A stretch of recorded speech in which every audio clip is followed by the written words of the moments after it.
what's really cool is when you look at something like hospitality, which comes up in the practice section of Romans 12 from verses 9 through to 16, you see that all our practice, even hospitality, needs to be love in action. Yeah. And it's about loving, and it's about loving Jesus first, and then we'll be part of a body, not necessarily doing what we would personally want to do for the sake of the good of the whole body, because we want to be sacrificial and not just be consumers in church.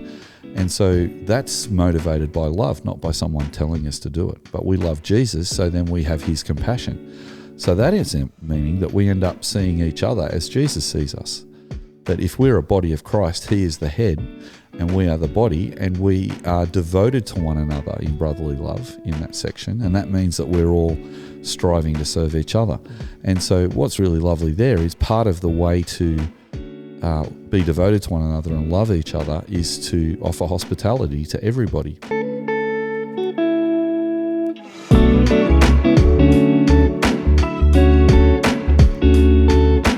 Welcome back, everybody, to the Shock Absorber podcast, and it's awesome to have you along with us. And after a bit of hiatus, Stu joining me on the couches. How are you? Good. I like that word, hiatus. Yeah, sabbatical. I like that word too. Sounds sophisticated. I think that's the word I would use to describe me. And both of us, it's a very sophisticated podcast. What's that guy in that podcast that's really sophisticated who wears a suit? Alex, is it Alex someone? I'll remember later. Think who you mean. He interviews people and he has a very soft voice. Oh. It's very easy to listen to. Very interesting. What kind of podcast is it? Very thoughtful. Longcast podcast, like 3-hour podcasts about things like nuclear war and really? Oh, really Lex Friedman. Yes, that's him. Yeah, I like Lex Friedman. He's Russian. Is he? Yes. He's very sophisticated. I think he would have a hiatus. He's also very I'm gonna ask you about anything I want. He does. He has a very calm way of doing it. He does. He interviewed Donald Trump, and he was just really in control the whole time, but he wasn't. I would describe him as a non-anxious presence. I agree. Yeah, that's very interesting. But I think you're like that. You're a good podcast facilitator. Oh, thank very you. Good. Well, very good podcaster. As someone that's had anxiety before, I don't know if I agree with that. But maybe you could change your tone of voice. Maybe just in a podcast. Yeah, just in the podcast. Have a podcast voice. Yep. Well, you mentioned Donald Trump. The US election is heating up. It is heating up. And it's very interesting. Did you see Elon Musk jumping on the stage, jumping up and down? Yeah, would you call that jumping?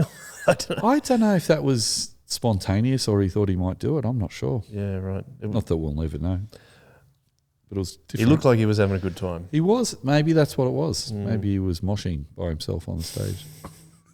Well, I noticed that I saw a clip. He got on the microphone and said, "This election is the most important election of our lifetime." Yeah.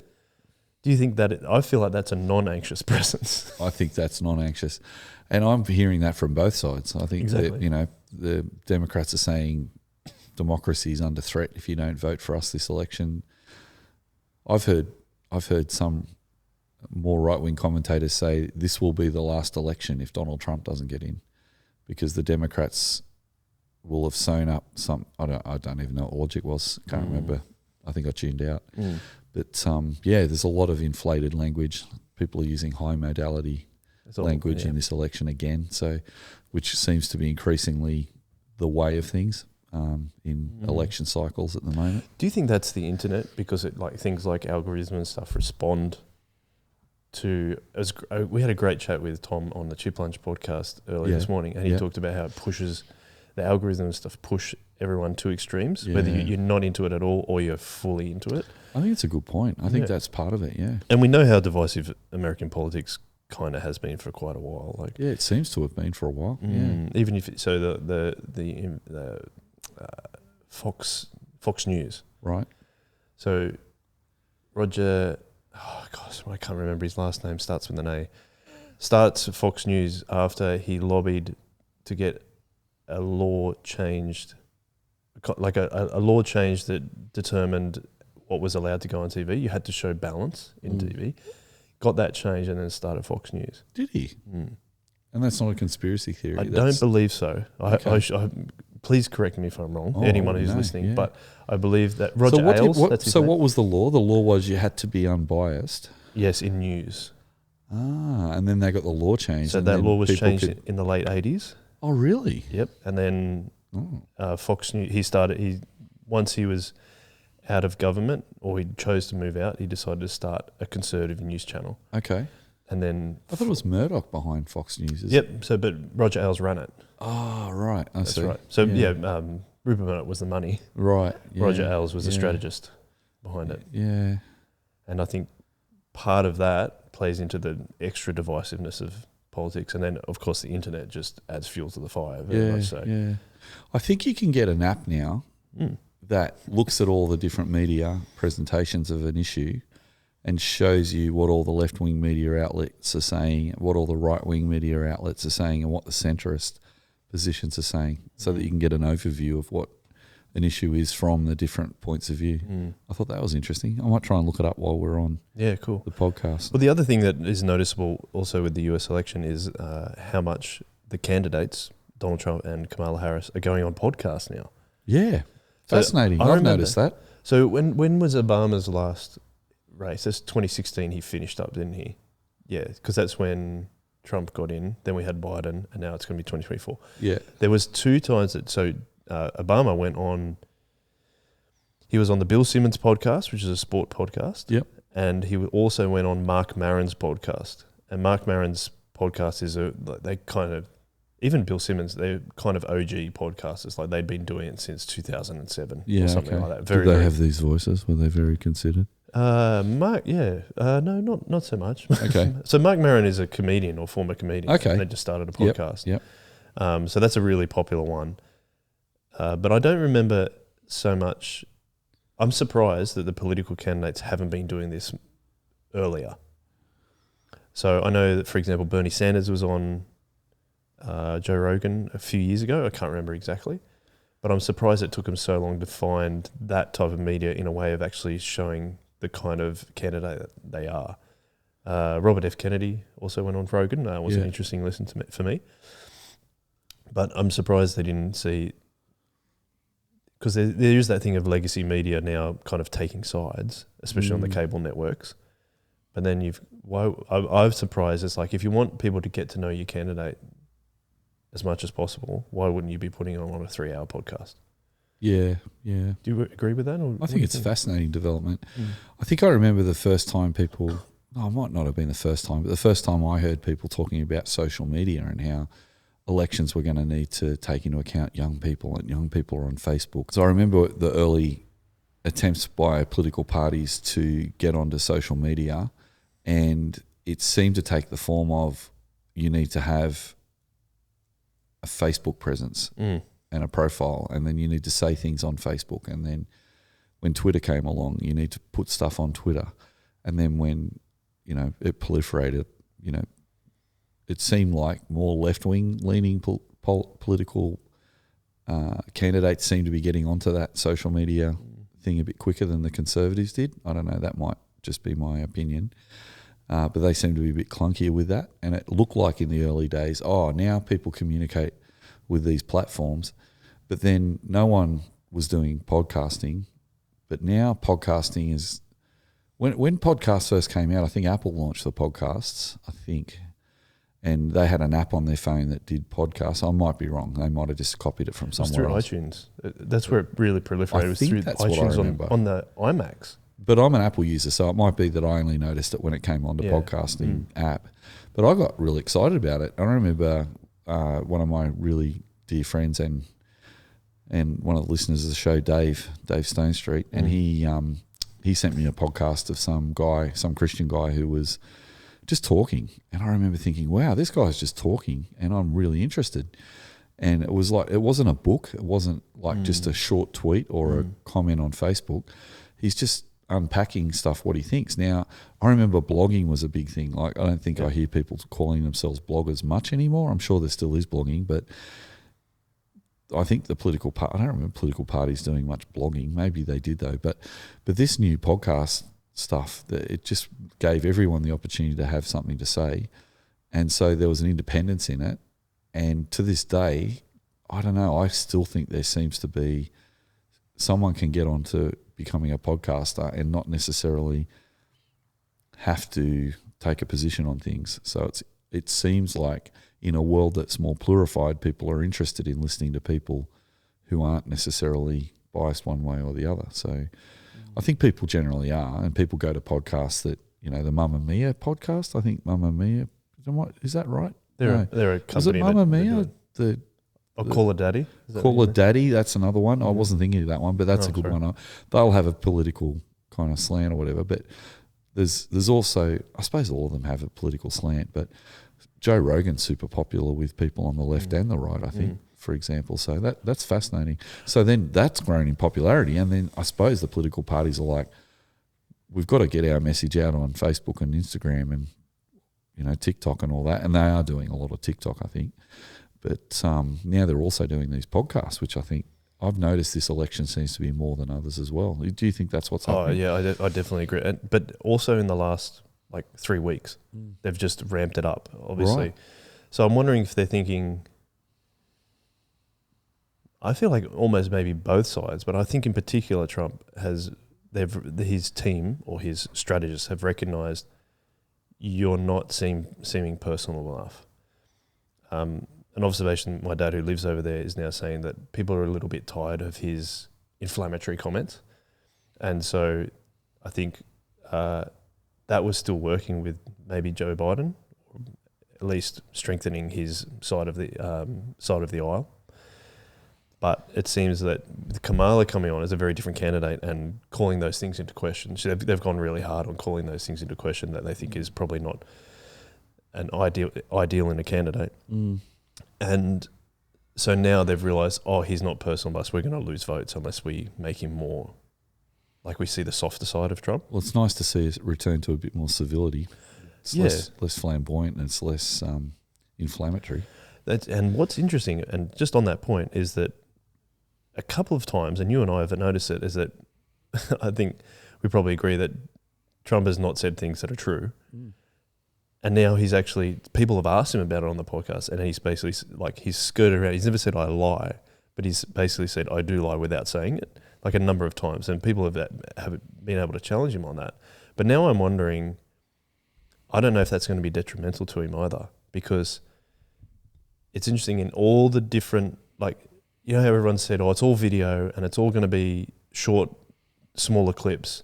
That we now have this idea of podcasting, which you were just talking about, where the most popular podcast in the world, like Joe Rogan, for example, is 3 hours plus.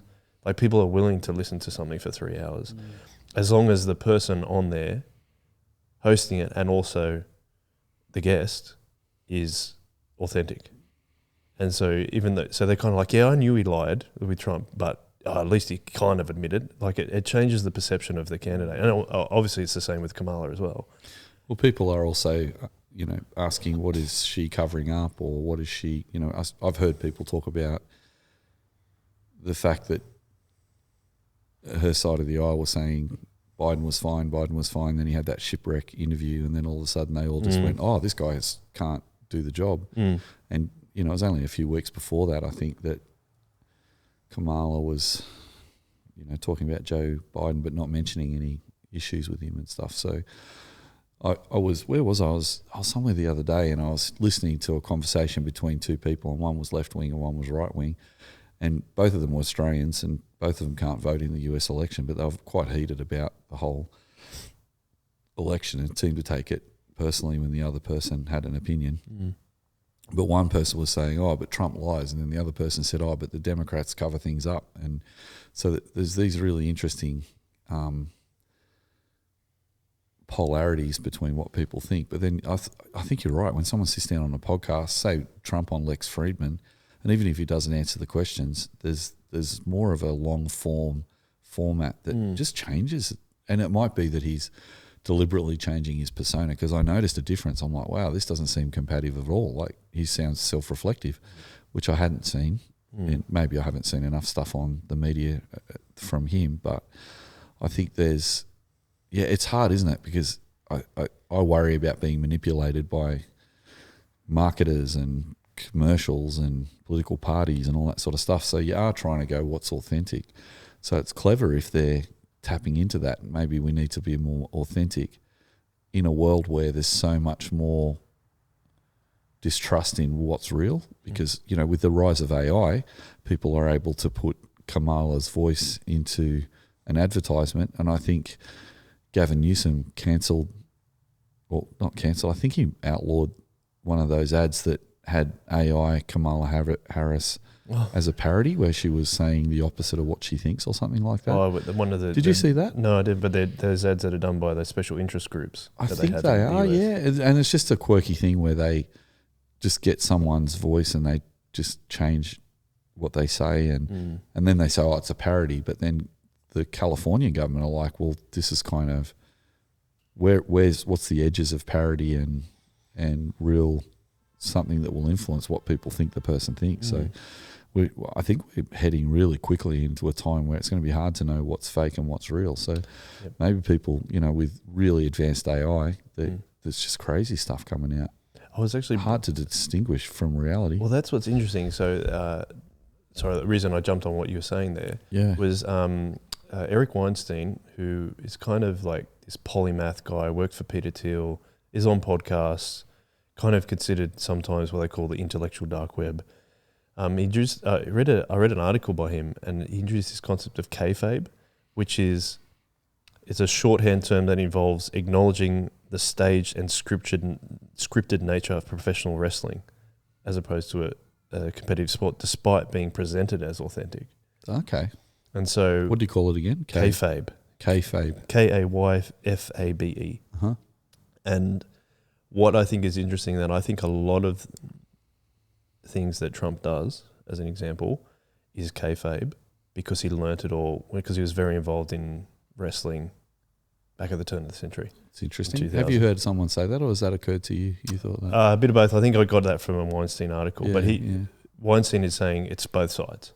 It's not just one side. But I think, some of the stuff that Trump says, I find it's hilarious, but he's putting on a persona in order to make something happen, to make people think a certain way, or he's literally just doing comedic bits. Like the way that he puts names together to discredit his opponent, I think is really clever. I don't think it's the right thing a leader of probably one of the most powerful nation on earth should be doing. But I think it's hilarious that I think it's really funny. So he's making people laugh. That's what you're saying now. Well, he makes me laugh because it's like, that's not what a world leader should be, but I'm doing it anyway. But it's it's a little bit like Paul Keating when he was running against. Paul Keating was an Australian Prime Minister running against John Huston.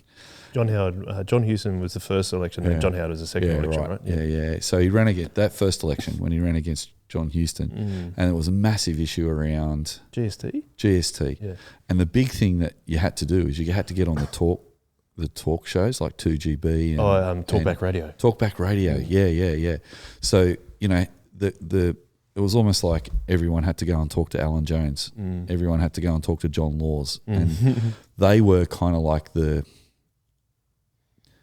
early days of, I suppose, what became podcasting, really, because they just get online and talk about what they thought, and they'd share their thoughts, and then people would ring in, though, in that context. And Talk Radio's still around. I think 2GB still got... What's that guy? This is Ray Hadley. Ray Hadley, yeah. So that's still really popular. And there's the guy in Melbourne at 3AW, Neil... I forget his name. Okay. I think he's the highest rating talkback show. Okay. Could check that on me. But he would say outrageous things on Talkback Radio or even in Parliament House. Like he'd say things like, oh, what was that comment? I wish I could remember it. But he said something about John Huston, and he said he's a shiver looking for a spine to crawl up. I think he said. That's brutal. So basically, he has no spine, He's a shiver looking for a spine to crawl up, something like that. Yeah. Some of our listeners might be able to correct that if I got that actual wrong, but he was so funny and people loved it. Like I'd love it on TV, on Channel 2, watching the news. Oh, here he comes. What's he going to say about? So there's a bit of that in this. But he knew he was doing that too, right, Keating? Yeah, he was kind of playing a part, and he had a speechwriter who was very funny.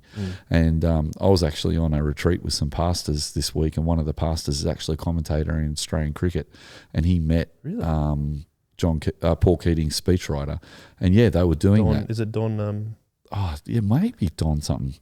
He's quite 'cause famous, but I hadn't heard of I've read him the before. book that he's written about Keating called Yeah. Recollections of a Bleeding Heart. Yeah. Maybe we could look it up while we're going. Yeah, but he was saying he was using humour deliberately as a political tactic, and with Trump, someone showed me a video the other day of someone who's put some of Trump's speeches to a Seinfeld track. Have you seen those? Yeah, I think and there's one about windmills or whatever, and it's like, if I shoot a bird, I'd go to jail for 10 years.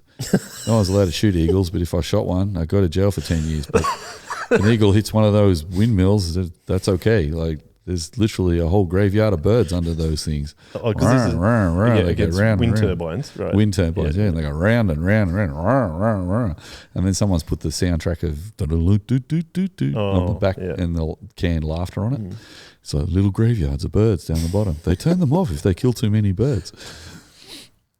I'm like, that flashes across your desktop or on your phone, and you watch that. I wonder what that's doing. Is that meant to give you empathy and think he's a good guy, or I don't know what it's meant to do. Don Watson is Watson's the guy. Yeah. It's a really good book. If you ever read it, I really enjoyed it. I It gave you might a great read it, insight into. So what was it? Don Watson. Recollections of a Bleeding Heart. Yeah. Okay. It's a big one, but yeah. I should have just lent it to you. Yeah, maybe. Pitched it off my parents who'd left it around getting mouldy.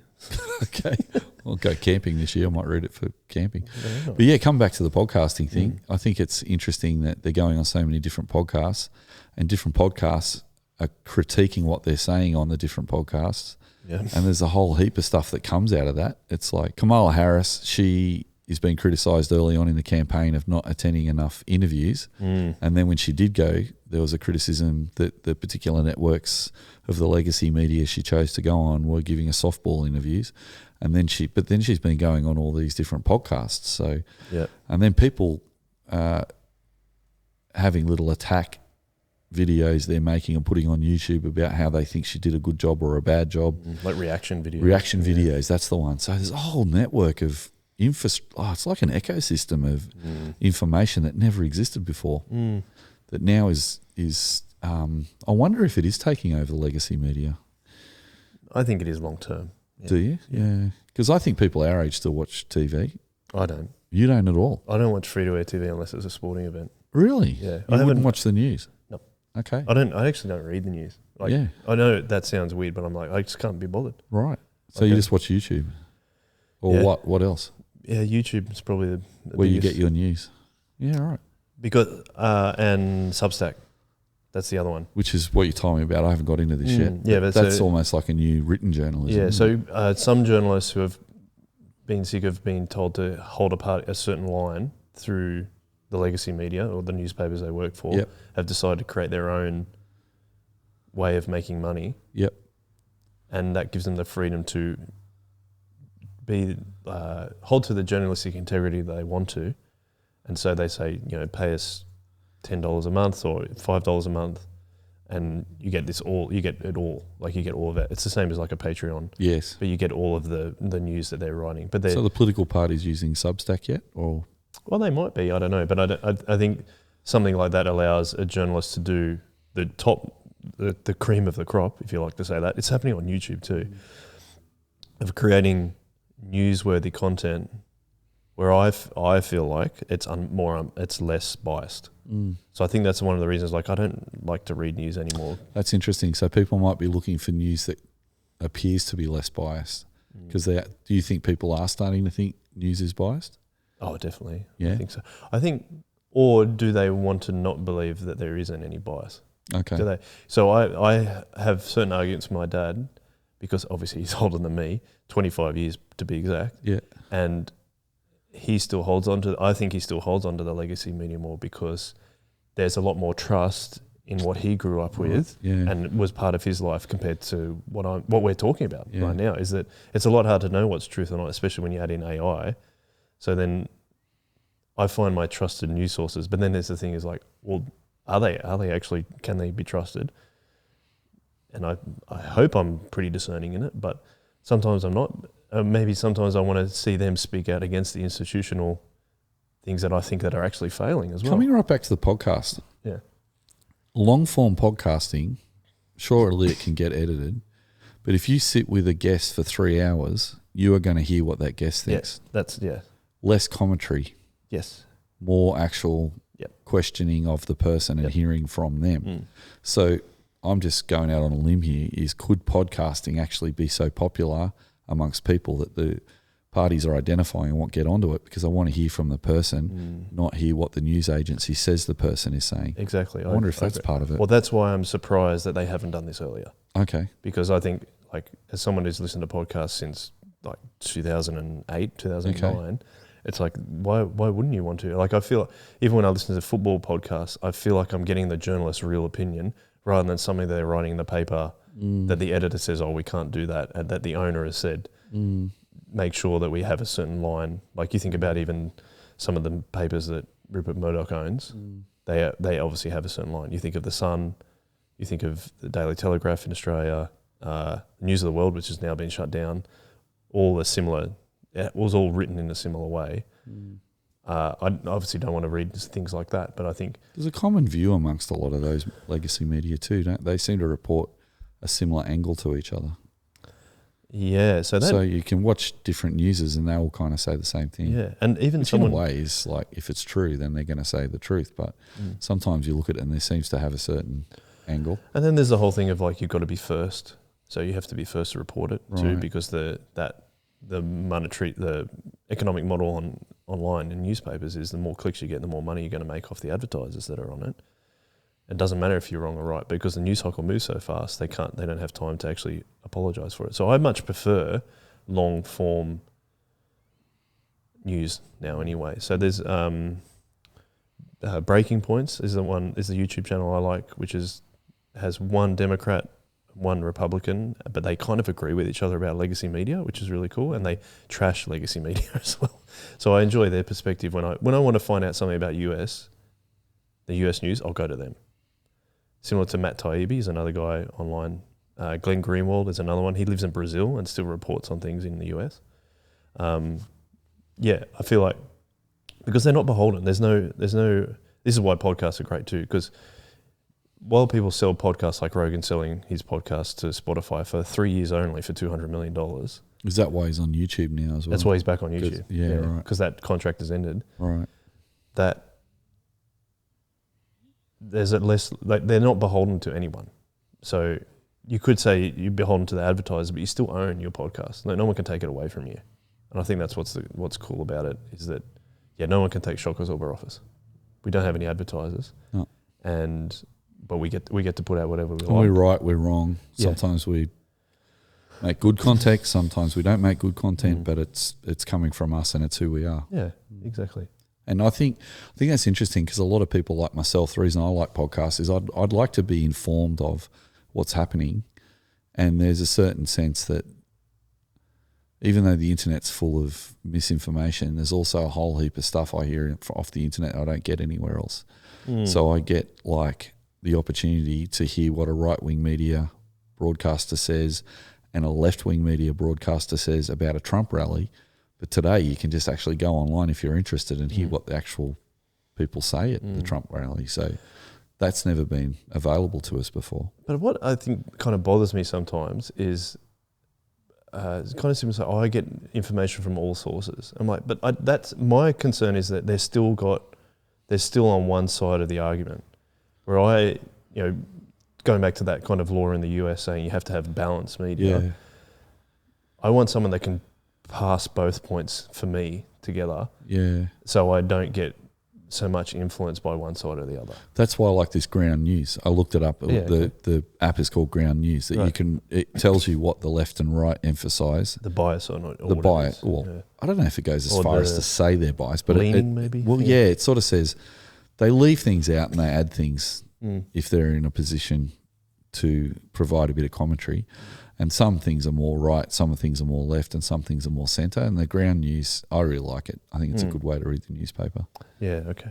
And it means but it's funny, I'm not just reading one newspaper anymore. I used to read, when I was leaving high school and going to uni, I read the Sydney Morning Herald every day on the way into the train.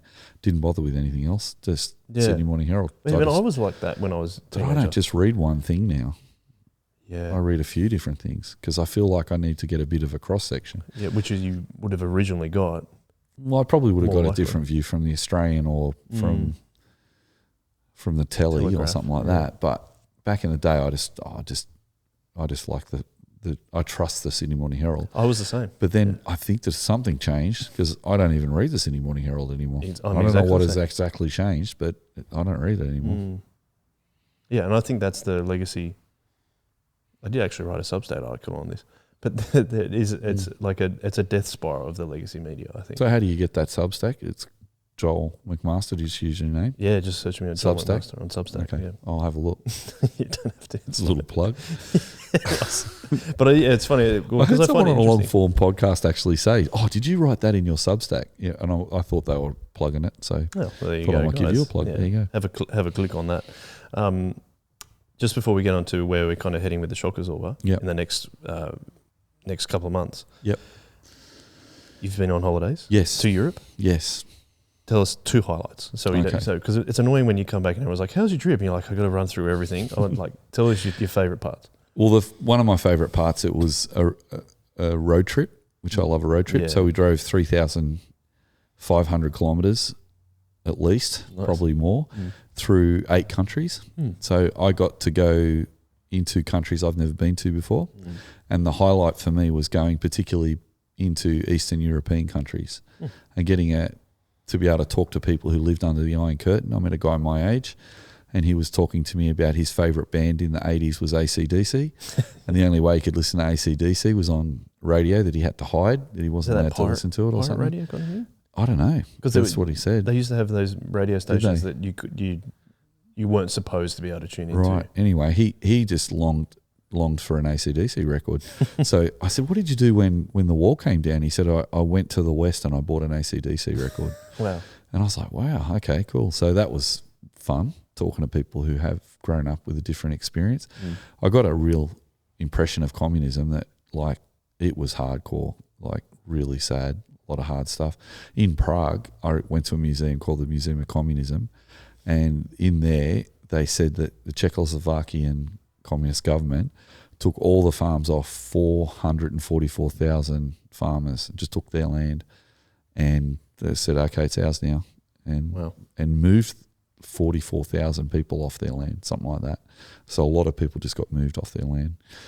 So yeah, so that was quite a highlight and a low light. I mean, we saw a lot of stuff from history. We saw history of Wittenberg and Second World War and some battlefields and stuff. But I think the biggest highlight was seeing so many different countries and cultures and talking to so many different people, some who couldn't speak English, and using the Google app to have conversations with Translate, people. Yeah, it was unreal. That's the cool thing about Europe is you can travel a relatively short distance compared to what we're used to in Australia and be in a different country and experience a different culture and different languages. Yeah, it's really good. And it's really good reading about stuff that seems so far away and then being there. Like I went to the foxholes in the Ardennes where the 101st were in the show Band of Brothers. There's an episode on it. And I went to Waterloo battlefield. I went to Normandy. I also saw Stalag Luft 3 and crawled through a 40-metre tunnel that they'd made to replicate a tunnel that some of the prisoners used to escape. And that's the Great Escape. Right? Yeah. So I was humming the song as I was pulling myself along underground. It's like 3/4 of the tunnel. That was fun.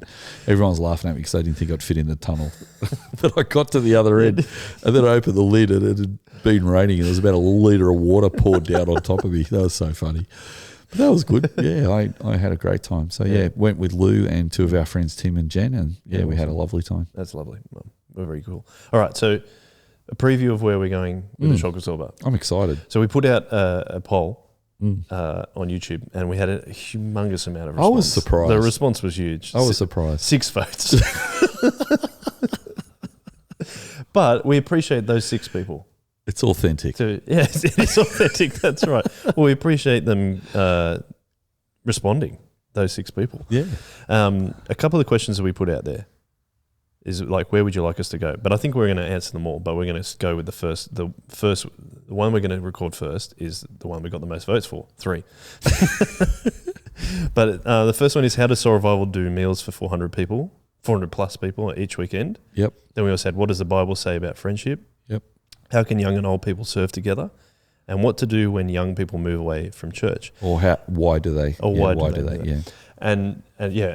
And I thought, well, the reason that we came up with that was because as a senior pastor of Soul Revival, and we have a slightly different strategy to maybe some other churches, Yes. you get a lot of questions about it. Yes. And we thought, well, what a great way to answer it is that we can answer it on the podcast and then disseminate it wider.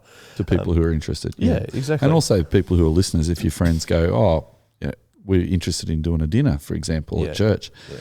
And you could get them to listen to the podcast and have a listen. It's all free. And so what we're going to do underneath kind of how we're going to start with talking about our theology, strategy and practice, which is what kind of determines the way that we do church. And we spend a lot of time thinking about that and how we match ideas up against that as well. And so maybe it helps us decide whether we do them or don't do them. So we're going to do that for each individual area that we talk about. We'll start with meals from next week when Tim's able to join us.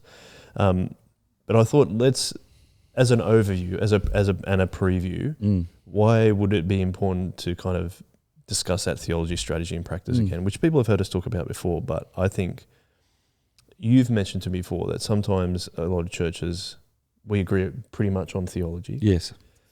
But often churches skip the strategy and go straight to practice, and it ends up being not as fruitful as they hope it would be. So do you want to help us out to understand why is theology's got to come first, but then the strategy is the next thing that's really important and why we shouldn't skip it? Yeah, sure. So Timothy Keller came up with a really helpful insight, and if I present it properly, it's from Centre Church, one of his most famous books, if not the most famous book that he did.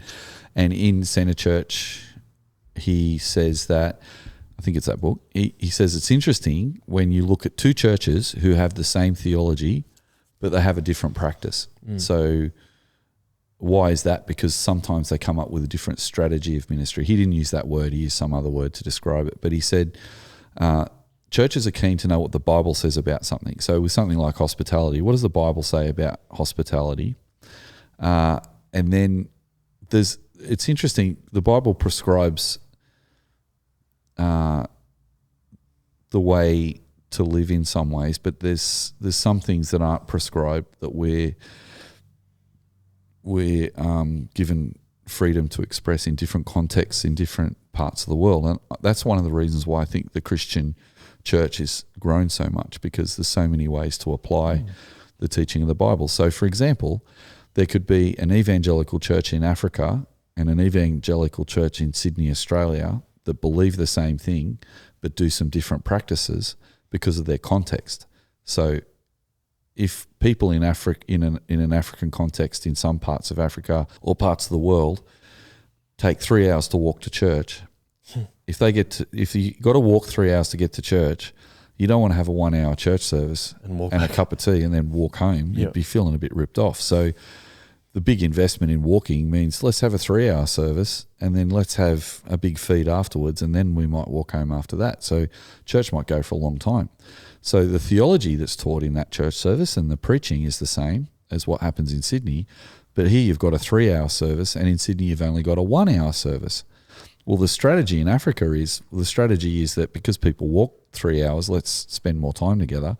The strategy in Australia might be, well, Australians are really busy and they can't stay at church for not can't, but don't generally choose to want to do church for 3 hours because they drive to church.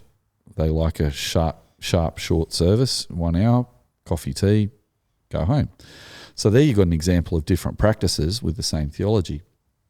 So I suppose what we've done is we've lent into that a little bit and we've said whenever we do something at church, let's think about what does the Bible say and what's a good way to express that in our context so that theology informs strategy and theology and strategy informs our practice. So that's why Soul Revival is a little bit different to other churches in the Sutherland Shire, because the Sutherland Shire generally, particularly the Anglican churches, tend to lean into the homogeneous unit principle. Now, they have the same theology as us, but we are leaning into an intergenerational strategy. Now, both those things have theological underpinnings, but they're just different ways to express being the body of Christ. So what we're going to do in this series is we're going to look at each of the topics in light of Romans 12. So in Romans 12, you get this idea of theology, strategy, and practice in the outline of that. At the beginning, I'll just briefly share some of this. Romans 12 is the second section of Paul's letter to the Romans. Yeah. And Paul has a pattern in some of his letters that he describes the gospel, and then he talks about how to live out that gospel in practice. So when you get to 12, you get the beginning of Romans 12 is therefore, in view of God's mercy, which is a summary statement of the whole of the first 11 chapters that describe the gospel. In view of the gospel, offer your bodies as living sacrifices. In other words, that's thinking about the fact that Christ died on the cross for our sin to take away the barrier of our sin, that if we repent and believe in the gospel, we can be forgiven and have the barrier of sin taken away between us and God through Jesus' works on the cross. And that is given to us as a gift of grace, that we are now forgiven. And so we're reconciled to God and reconciled to each other, so that when he rose from the dead, he actually gives us the promise of eternal life too. But that eternal life starts now. And so in Romans 12, Paul's saying, how does that inform our living now? And interestingly, in Romans 12, verse 1 to 2, there's this context of be transformed by the renewing of your mind, and think about yourself as a living sacrifice. Partner with Jesus instead of just doing what you want to do with your life. Partner with him as he grows the church. And to be a living sacrifice in the next section in the context is to be lived out in the body of Christ, because verses 3 through to 8 talk about being a body.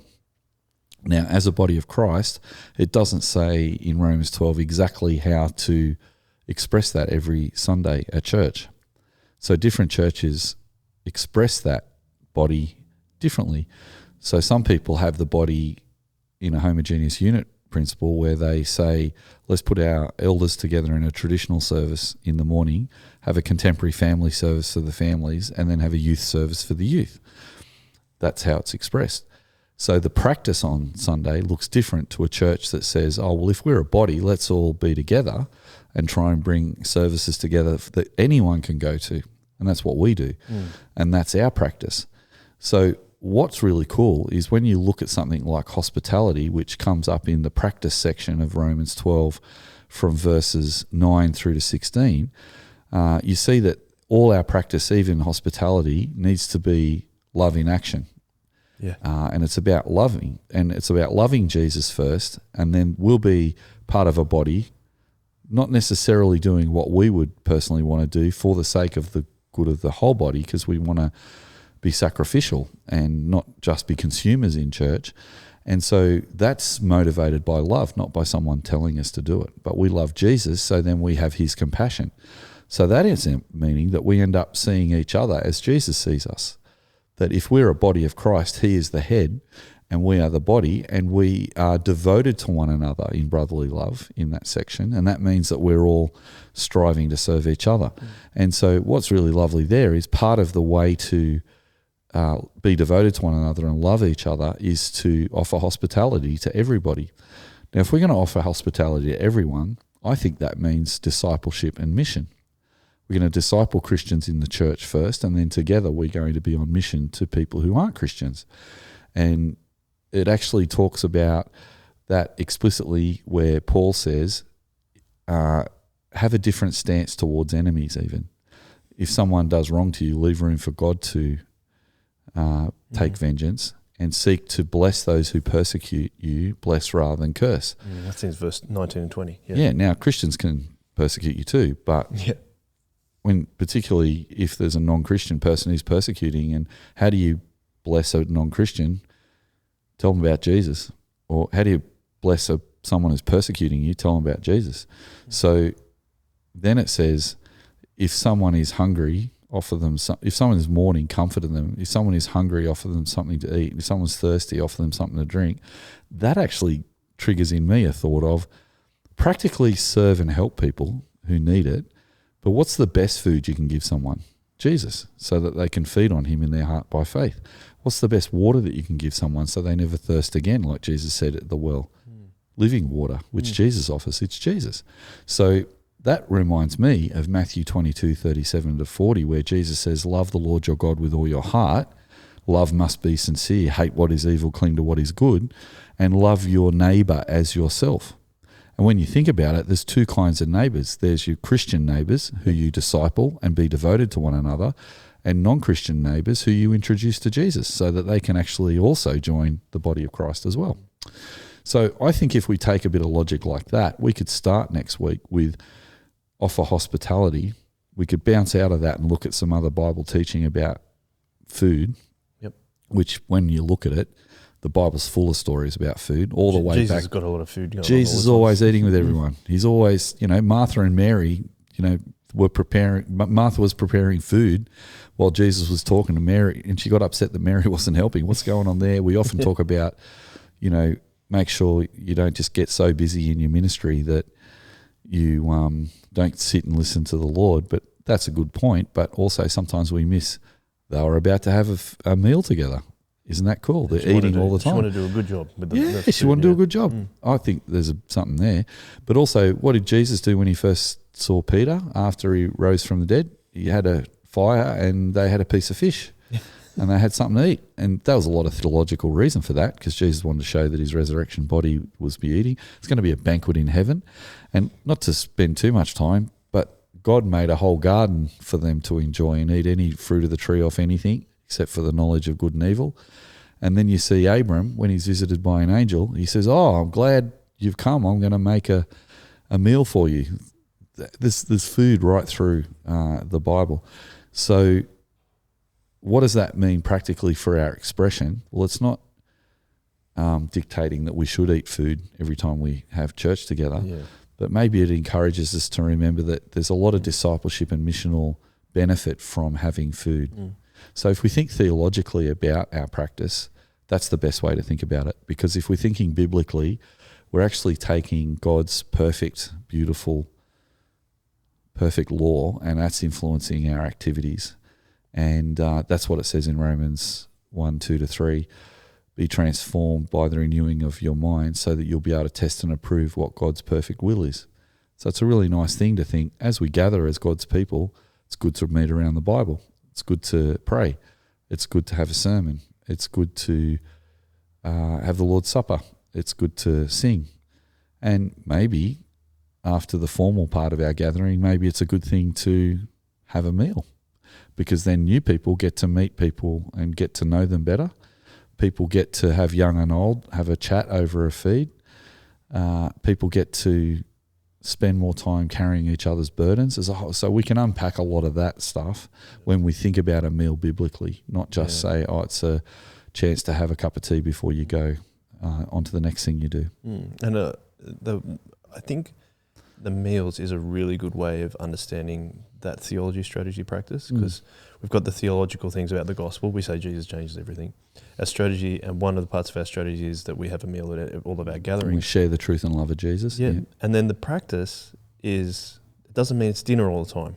No. So good point. Depending on when our gathering time is, you can change it. We have dinner on a Saturday night, whether at Ryde or Kirrawee. But on Sunday morning at Kirrawee, we have breakfast, as they do at Yarrawarra, which is on Sunday morning. But they also have a dinner on Cronulla on a Sunday night. So Friday night as well, we have a dinner, because that's on a night time. But I think that's where maybe sometimes it's missed, as you said, the strategy is missed, because it actually allows having a strong, well thought out, coherent strategy helps you be more flexible in the practice, but still live it out in the same way. I think that's great. Yeah, so that's what we'll be looking at, in particular with meals. From next week, we'll do a mini series of a few episodes, and we'll talk about all the things that you saw. I think you summarised it really, really well. So it was great. Cool. So thank you for your time today. Thank you for your time, Joel. You're welcome.